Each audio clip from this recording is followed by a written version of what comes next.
بشجعك وبدربك ازاي تكوني في افضل حال من الصحه النفسيه، وازاي كل يوم نتطور افضل.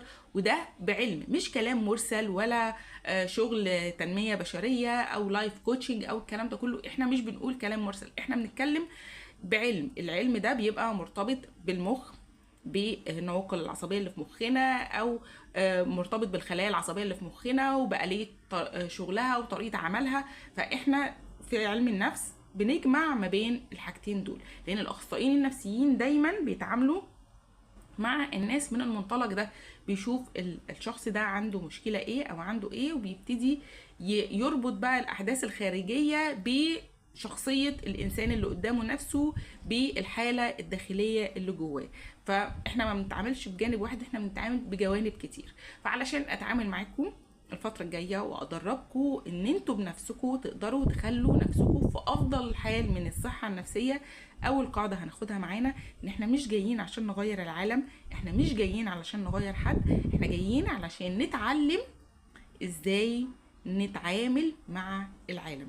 سواء اللي قدامنا ده شخص مجرد ان هو عايز بس نغير له فكره ونصحح له فكره، او اللي قدامنا ده ممكن يكون شخص مجرم، فاحنا برضو عايزين نتعلم ازاي نتعامل معاه.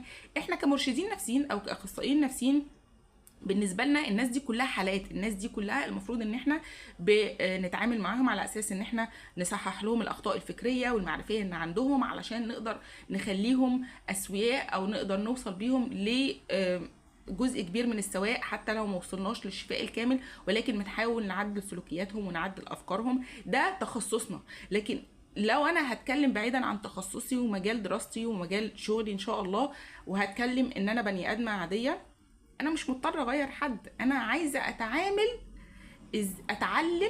عايزه اتعلم ازاي اتعامل مع الناس دي، ازاي اتعلم مع الناس اللي بحبهم، ازاي ما اخليهمش يتضايقوا مني مثلا، او طول الوقت احافظ على الود والموده والرحمه واللطافه اللي ما بيننا.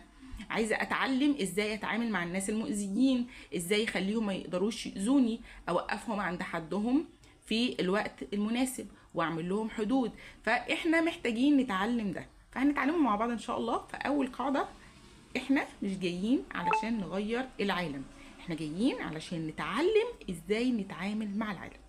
دمتم بخير واشوفكم على خير الفيديو الجاي، واقول لكم صباح الخير بقى من مطبخي بكوبايه القهوه بتاعتي، وهجهز دلوقتي وهنزل للشغل. وطبعا هاخدكم معايا في الشغل، علشان انا الفتره الجايه انا وانتم مع بعض كتير ان شاء الله هنكتر من فيديوهات اليوميات والروتين، علشان نقدر نحفز ونحمس بعض ان احنا نكون منتجين اكتر. دمتم بخير.